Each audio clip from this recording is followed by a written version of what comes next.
Hello everybody and welcome back to another episode. Today we're back with 35mm rangefinder cameras, fixed lens, leaf shutter, and this is a Petri 7. This was the first of this sort of range. This was launched in 1961 and was replaced in 1962 with a 7S model, which is quite a popular camera for street photography. It's a bit of an iconic camera. But this is the earlier version, so you're quite well zoomed in here. If you look at the front of it, you can see Petri 7 and its green-o-matic system, colour corrected super, and the green relates to this rangefinder window, which is tinted green. Apparently it makes it easier for the focusing, and forgive the rolly cap on it, but there's a reason why it's wearing a cap, and that's because it's got a selenium meter in it. As you can see, it has a 45mm 2.8. This is a 4-element in 3 groups lens. There is also a very rare 1.8 version of this camera, which has a 6-element in 4 groups, I believe, lens. So let's give you an overview of it. As you can see, exposure meters built in, so you would set your ASA or your DIN. Here we have a shutter speed selection dial, so we go from a 500th right the way down to 1 second plus B, and this is actually coupled to the meter. It's a matched needle system in the viewfinder, so as you adjust this, the needle in the viewfinder will move, and it goes from f2.8 all the way down to f16. The big advantage with this camera, unlike the Canonets for example, is that even if the meter doesn't work, which this one does work actually, you can still use the camera with a Sunny 16 rule or external light meter or app on your phone, etc. As you can see here, we have an X and M selector for flash, so X is for electronic flash and M is for bulbs. It's a leaf shuttered camera, so it should sync at all speeds. There's your ASA dial. This is your focusing lever here. So it's quite a short throw, but it's quite a nice smooth action. Quality cameras, metal. Top plate, pretty standard layout. You've got the film advance here. This is quite sharp. I'm not very happy with that. That's not a great design. So that cocks the shutter and winds the film on. And here we have a frame counter. Shutter release, threaded for a cable release. Fire the shutter and you can hear it.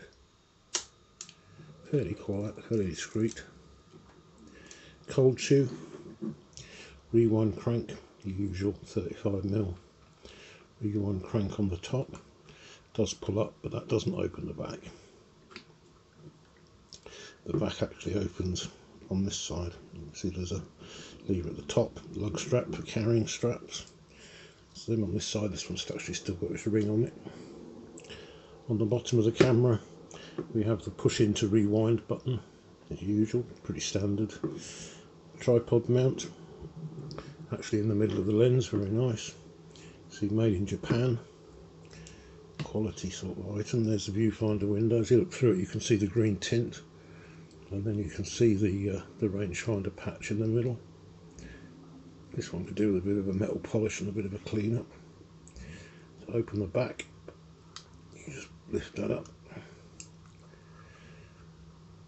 and the back should open. MXCD inside, the back's quite stiff. This needs reattaching. This is the label.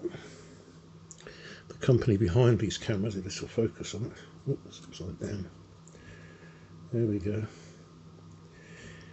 In the event your Petri camera is defective or does not function properly, please send it to the address label listed below and the camera will be repaired immediately free of charge.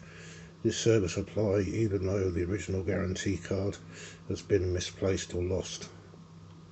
Kuribayashi Camera Industries, so that was the parent company.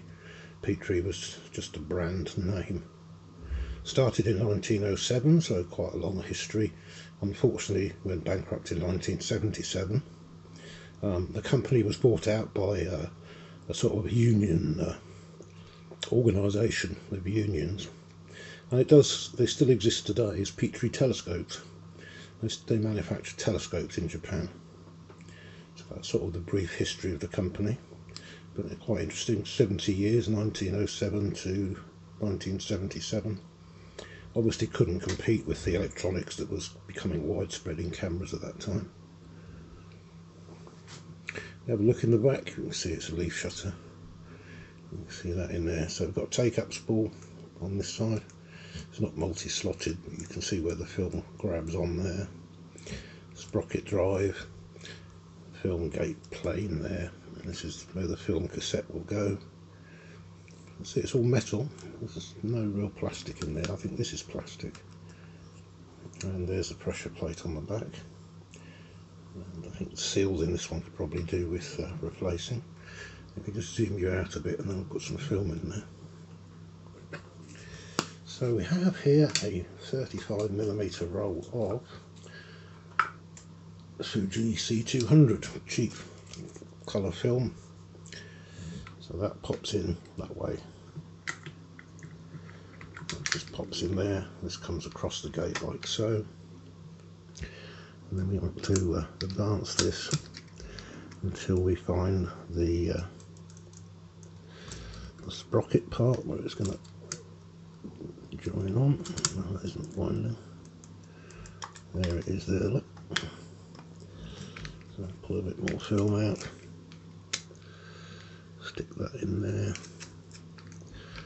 Line it up with the sprockets. Fire the shutter. There we go. It actually winds an easy way, that one. And as you know, I always advise to rewind this to take the slack out of the film, and also it will show you that the film is being advanced, though I think this film has actually come off the centre spindle, so that's quite annoying. Oh, what is that? That is tightening up, it's just untightened itself. As you can see, this camera's a bit sluggish. And again, tighten that up.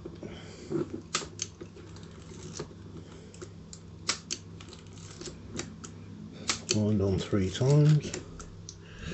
Set the counter back to 0. Don't know where the reference point for that is, to be fair.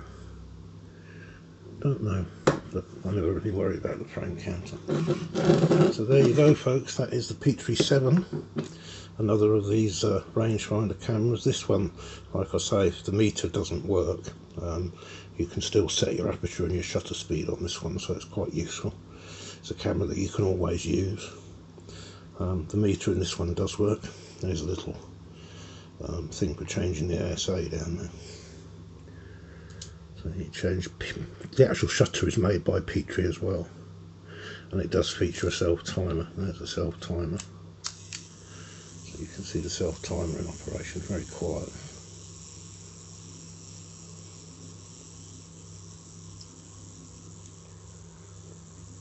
There we go. Quite a long delay. And then to change the ASA is that dial there, but it's very, very stiff. Very, very stiff. It's on 200 anyway, which is right for this film. Like I say, in the viewfinder it just displays a match needle system, which is a plus or a minus.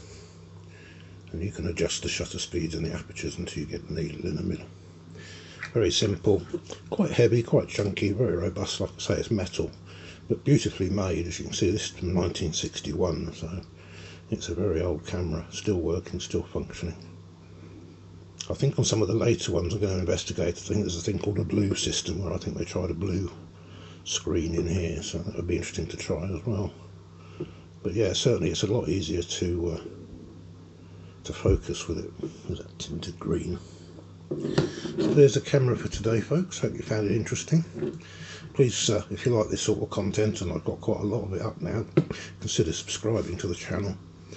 There's no adverts, there's no Patreon, none of that sort of stuff. It's all about the cameras and the equipment and the lenses and the darkroom, and about shooting film. This channel's not about making money, it's about spending money, if anything.